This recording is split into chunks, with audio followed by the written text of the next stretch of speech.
खजूर के दरख्त लगे हुए थे। मौला ने कहा अपने लश्कर को रोक दिया, रुक जाओ और पता करो कि ये कौन ज़ईफ़ा है जो रो रहा है। जब आगे बढ़े मालूम हुआ तो देखा दरख्तों के एक झुंड में एक ज़ईफ़ा है, उसके सामने एक जवान का लाशा पड़ा हुआ है और उस पर तो बैंक कर रहे थे, गुड़िया कर रहे। सिपाही ने बताया मौला इस तरह ये ज़ईफ़ा रो रही है। मौला अपने घोड़े से नीचे तो पूछा उससे, सबब बयान किया कि तू कौन है और ये जो जवान है ये कौन है। उसने कहा कि मेरा वाहिद सहारा था, ये मेरा बेटा है जिसकी लाश पर मैं बैंक कर रही हूँ, गिरजा कर रही हूँ। मौला ने वहाँ पर उस ज़ईफ़ा को नसीहत कर दिया, पर देख हमारी शीयत में जल्दबाजी शैतान का काम है। कोई भी हम जल्दी करते हैं तो तशबीह देते हैं कि जल्दी का काम शैतान का होता है, लेकिन 5 काम ऐसे हैं कि जहाँ पर परवरदिगार हुक्म देता है कि वहाँ पर जल्दी करना अल्लाह की रहमान की रहमानियत के मुतरादिफ है, यानी अल्लाह पसंद करता है उस काम में जल्दी करने को। सबसे पहले तो अगर किसी की हमारे अजीज़ की मौत वाक़ई हो जाए तो उसके कफ़्न दफ़न में जल्दी करो, ये पहली नसीहत है। 5 चीज़ें ऐसी हैं कि जहाँ पर हमें जल्दी करनी है। सबसे पहली चीज़, अगर किसी अजीज़ की मौत हो जाए तो उसको दफनाने में जल्दी करो। तो हमारा दूसरी क्या चीज़ है कि अगर तुम्हारी औलाद बालिग हो जाए तो उसका अक़्द करने में जल्दी करो, देर ना करो। तीसरी क्या चीज़ है कि अगर तुमसे कुछ गुनाह हो जाए तो उसकी तौबा करने में, इस्तग़फ़ार करने में देर ना करो बल्कि जल्दी करो। अगर कोई मेहमान तुम्हारे घर में आ जाए तो उसकी ज़ियाफ़त करने में जल्दी करो। कुछ चीज़ें मौला ने बताई, कहा कि ये तेरा जवान मर गया है तो अब क्यों हो गई, इसकी कफ़न दफ़न का इंतज़ाम करके थे। बस इतना सुना उस ज़ईफ़ा ने। एक मरतबा नागवारी की शिकने उसकी पेशानी पर आई और कहा कि ऐ अरबी, क्योंकि वो मौला को जानती नहीं, देखा नहीं था, मानने वाली ज़रूर थी लेकिन कभी मौला से मुलाकात नहीं की थी। कहा अरबी तुम अपने सफ़र पर रवाना हो जाओ, मैं अपने बेटे को नहीं दफनाऊँ। अरे तो बचा क्या सबब है, क्यों नहीं दफनाना चाहती? कहा इसलिए कि मैं उस मौला की मानने वाली हूँ कि जिसे परवरदिगार आलम ने अपनी मशीयत का गवाह बनाया है। मैं उस मौला की मानने वाली हूँ कि जो इजाज़े परवरदिगार का अमानतदार है। मैं उस अली की मानने वाली हूँ कि जिसको अल्लाह ने इजाज़त बख्शा है कि वो मुर्दों को जिंदा कर सकता है। तो बस यही आस मेरे दिल में है, लेकिन वो मेरा मौला यहाँ नहीं रहता, कूफे में रहता है। लिहाजा अपने जवान को मैं कूफा लेकर जाऊँगी और मौला से इल्तिजा करूँगी, मौला मेरा एक ही सहारा, एक ही बेटा था, लिहाजा इसे आप जिंदा कर दीजिए। कहते मौला ने बात सुनते नहीं सोचा इतनी अकीदत है इस मोमिना को, इस ज़ईफ़ा को मुझसे। तो एक मरतबा कहते मेरे मौला ने मुस्कुरा कर कहा कि क्या वाकई तेरा अली में इतनी करामात है कि वो मुर्दे को जिंदा कर सकता है? कहा बिल्कुल ऐसा है। तो अगर मैं ऐसा कर दूँ, मैं तेरे बेटे को जिंदगी दे दूँ, मैं इसे जिंदा कर दूँ।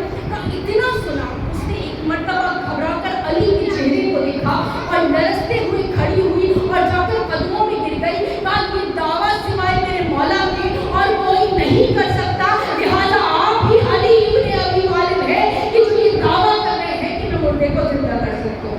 मौला मुझे माफ़ कर दीजिए, मैं आपको पहचानी नहीं, मैंने कभी देखा नहीं था। मैं बैठी रही और आप खड़े रहे, मैं आपसे बातें करती रही और आप चुपचाप सुनते रहे। मेरे मौला ने कहा तुम मुझे जानती नहीं थी, लिहाजा तुझ पर कोई गुनाह साबित नहीं होगा। उसके बाद कहते हैं मेरे मौला ने 2 रकअत नमाज पढ़ी और नमाज पढ़कर दुआ के लिए हाथ बुलंद किए और कहा कि अल्लाह के इज़्न से उठ जा।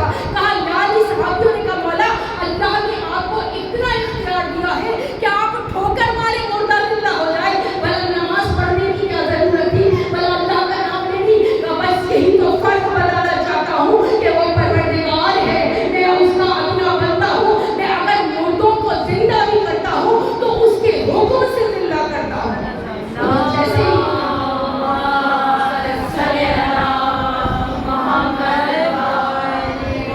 अभी मेरे मौला की दुआ खत्म नहीं हुई थी कि वो कलमा पढ़ता हुआ नौजवान जो था वो उठकर हथेलियों का सहारा लेकर बैठ गया और जैसे ही उठा उसने अपने हाथ को पेशानी पर रख कर कहा कि अस्सलामु अलैका या अमीरुल मोमिनीन। मौला ने मुस्कुरा कर कहा तेरी माँ मुझे नहीं पहचानती थी, तुमने कभी मुझसे जिंदगी में मुलाकात नहीं की थी, भला जब तेरी माँ ने मुझे नहीं पहचाना तू मुझे कैसे पहचान गया? तुझे कैसे पता मैं अली हूँ, मैं मोमिनों का अमीर हूँ, मैं अमीरुल मोमिनीन हूँ, मैं इमामुल मुत्तकीन हूँ।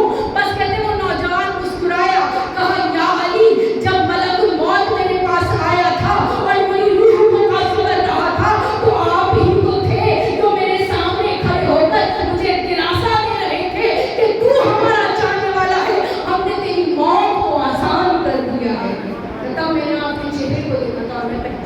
گیا. یعنی ہر مرنے والے کے سامنے میرا مولا آتا ہے اور اپنے چاہنے والے کو جو ہے وہ واصلہ دے کر خوشحال رکھتا ہے. جب زندہ کر دیا ایک مرتبہ پلٹنے لگے میرے مولا. وہ مومنہ بہت ہوتا شکی تھی, قدموں میں گر گئی. ایک مرتبہ مسکرا کر کہا کہ چل علی, تیرا اتنا تجھ پر مہربان ہو گیا, تو اگر کہے کہ 20 سال پہلے جو تیرا شوہر دنیا سے جا چکا ہے, کیا میں اس کو بھی زندہ کروں. ایک دفعہ کہا کہ یا علی 20 سال پہلے میرا شوہر مرا اور اب میں ہو گئی ہوں ضعیفہ. میرا شوہر جو تھا وہ جوان دنیا سے گیا تھا, لہٰذا میں ضعیفہ ہو گئی. جب وہ اٹھے گا تو وہ جوان اٹھے گا اور میری ہڈیوں میں اب اتنا دم نہیں ہے کہ میں اس کی خدمت کر سکوں, لہٰذا رہنے دیجیے. بس میرے مولا مسکرائے اور کہا ابھی تو تیرا ارادہ, ابھی تو تیرا یقین مجھ پر اتنا پختہ تھا کہ تو نے اپنے بیٹے کو زندہ کروا لیا, لیکن تجھے اپنے مولا پر, اپنے علی پر یہ یقین نہیں ہے کہ جو تیرے اس شوہر کو زندہ کر سکتا ہے وہ تیری جوانی کو بھی تو واپس لوٹا سکتا ہے, اور تجھے بھی تو جوان کر سکتا ہے. یعنی یہ میرا مولا ہے کہ جس کو پروردگار عالم نے اتنا اعزاز عطا کیا ہے. شکر کیا کرے کہ ہم ان ہستیوں کے ماننے والے ہیں کہ موت ہم پر اتنی آسان ہو جائے. کیونکہ ذرا اکرام خط والدین کے رسالہ ثواب مجلس ہے, ماں باپ کا, معصومین نے کیا مقام ہوتا ہے. جب بھی ماں باپ کی بات آتی ہے, ایک والد کی مجلس سے, ایک ماں کی رسالہ ثواب کی مجلس سے, ہمارے علماء کرام جب بھی باپ کی تذکرہ کرتے ہیں, تشریح دیتے ہیں, تو اس کو شجر سایہ دار سے تشریح کی جاتی ہے.